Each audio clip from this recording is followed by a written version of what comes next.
Hey, welcome back again. My last video with the Asus ZenPad 3S10 did pretty well. I even got my first subscriber from it, so I just wanted to stop for a second and say thank you. I did not expect that, so I decided to make another one. This time with the Galaxy S7 Edge. I had been out there doing some research on the latest and greatest phones, and I just noticed that everyone's focused on the newest thing. They're all focused on the Galaxy S8. Well, no one stops to think for a second, should I jump to the next best thing, or is the thing that's already out gonna be good enough for me? So the goal of this video, simply put, is to help you decide whether or not you should wait for the next best thing, or maybe even jump on this one since the prices are coming down. So without further ado, we will jump right in. First things first, we must address the future. The Galaxy S8, well, it's right around the corner, and most of you are thinking, maybe I should wait and possibly get that one. Well, my question to you is, why would you? What do you need and use a phone for, and what makes you buy a new phone? The Galaxy S7 is the second generation of their unibody design, incorporating just about all of their successful features from the years past, while shedding away the poorly executed design flaws and odd software ideas that never really worked all that well or just kinda worked even a little bit. Yes, I'm talking about the Galaxy S4, 5, and 6. The Galaxy S4, 5, and 6 were not great phones. They had great aspects about them, but not one individually was great overall. Now, the S5 would be the closest thing to it, in my opinion. It was a very, very good... I loved my S5. I really did. And at the time, it was great, but it still had a lot of design flaws. The Galaxy S7 Edge, however, there's not many phones that are going to be better than it all around. You look at it from a software, hardware, and design aspect, there's not many phones that beat it in all three categories. So to break it down and kind of really dig into it a little bit, just like I did with my last review video, I broke it up into a few different categories: the great, the good, the bad, and the horrible, and we'll dig in. Leading the pack in the great category is actually design and specs. This phone, while in 2017 now, is no slouch.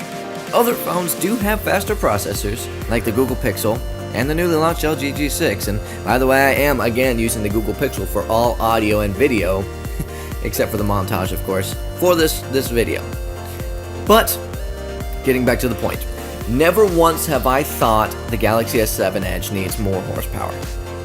Sure, it's not the smoothest thing in the world, and you can spot a little bit of lag or some frame drops here and there, and it does take a while for games to load up, but that's just because we have to get super picky to spot negatives in today's smartphones. Joining the greats is water resistance. That IP68 certification is one of the more water resistant phones out there, which for anyone who uses a phone knows it's not every day that you'll actually dunk your phone in water or get rained on, but maybe once out of, 2 to 4 years. But in those scenarios, it is an extremely nice thing to have. The specs on this thing are no slouch, as I had mentioned before. That Snapdragon 820 processor with 4 gigabytes of RAM and internal storage of 32 gigs, and then you can add with the micro SD card up to 256 external storage. That's a really good thing. You couple that with the 12 megapixel rear shooter, 5 megapixel front shooter, 3600 milliamp hour battery, and an IP68 certification, all encompassed with a 5.5 inch screen. You have a good deal. It's a good phone. You go 2 years down the road, it will still be a solid phone. Well, there are going to be much better phones out at that time. This will still be able to get the basics done, and a little bit more than that, just because of its cutting edge technology at the time it was made. Anyway, continuing on. Camera. There's not many cameras that are going to beat this. It is phenomenal. It does have its quirks. For instance, on a windy day, it's hard to focus on certain things. But in reality, it's a great camera. It's gets all the colors. It is a little oversaturated, I guess I should say, but it gets all the colors fairly accurate. It makes things pop, and you know, sometimes that's just a good thing. Make things seem a little brighter than they actually may have been. Isn't always a bad thing. But with that being said, I got a montage, and I'll let you watch that and decide for yourself, and hopefully the video that you're loading up won't be too poor quality.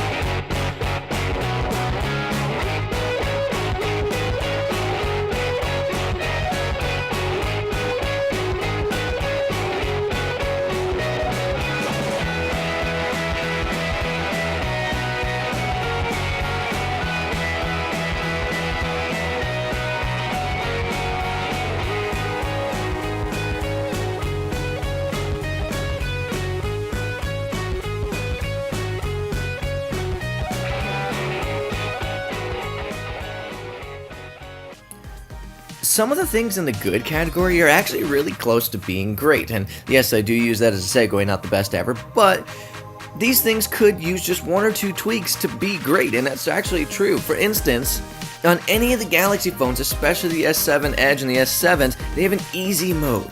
Now, for anyone out there who may not be as tech savvy as others, this easy mode is going to be fantastic. And seeing as the new phones have already dropped in price, this is going to be one of the better selling points for this phone. Because a lot of people that are going to buy it aren't going to be the people who go out and buy the next best thing. They're going to be people who say, you know what, I don't need all those extra things. Let me just get what works. And well, that is definitely Galaxy S7 and S7 Edge. The easy mode basically makes it like almost like a basic phone with a touchscreen, kind of like the LV or the LG NV Touch or Samsung Brightside, if you can remember back to those. I don't know if anyone of you ever had those, but now things that they could touch up on them, they could make the settings a little bit easier to use or navigate, and they could make the notification shade just a little bit simpler, even if it's just increasing font sizes. Anyone who's newer to the smartphone world, it's just going to be a nicer thing for them to have those kind of things. The last thing in a good category is going to be the battery life. Now, it's not great, it is good, a solid good. It could be a little bit better, it also could be worse. However, this phone will last you a solid day, and if you're a light user, maybe a little bit more, but you'll find yourself more than likely charging it at least once a day. The bads, and well, horrible is pretty much the same thing here. They almost meld together, mostly because they have to deal with the Edge screen. Now, the Edge screen is cool looking, yes, I will agree with that, but it's glass. You curve glass, it becomes easier to break. Don't let anyone tell you otherwise. It's true, it is easier to break. It's also harder to find accessories for. It's extremely difficult to find a good screen protector that isn't some sort of rubbery, sticky thing that will eventually just peel off. Find a good glass screen protector, it's really hard. And the ones that you do have break really easily. Also, the Edge features are just okay. They are cool to have, and yes, sometimes they may make one or two things more convenient for you, but in reality, I find myself hitting the actual tab to open the Edge screen on accident more often than I actually want to use it. But one thing that is nice is the fact that you can use it almost like an alarm clock, which is actually a really cool feature. It'll have the Edge notifications, times, and all that stuff. It'll actually pop up when the screen is off on the side if you give it a gentle tap, which is pretty cool. In conclusion, this phone is way more great than bad. It takes all of the greats from the past and puts them into one phone. The Edge can be annoying, sure, but the good news is if the Edge is something you're not interested in, you can get the S7. It has all the same features minus the Edge and the bigger screen. Or if you're just bad with phones, you might also want to consider the S7. With the S8 coming out, my biggest fear is that Samsung will be desperate after the Note 7 debacle, trying to cram as much into their next phone to earn people's trust back as possible. And well, we were heading in a great direction with the Galaxy S7 and S7 Edge as it was. Just refining what they had was amazing. The phones are great.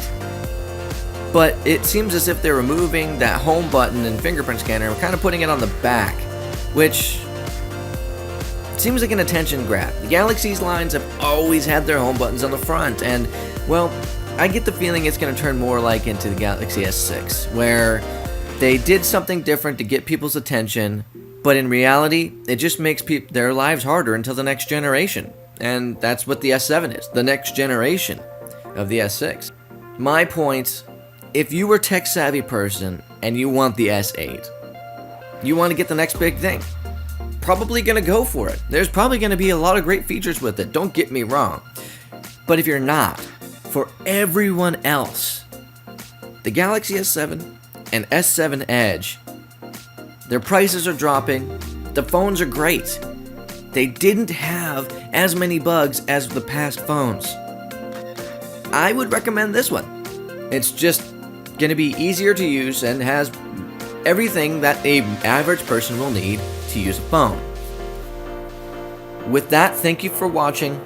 I bid you a farewell.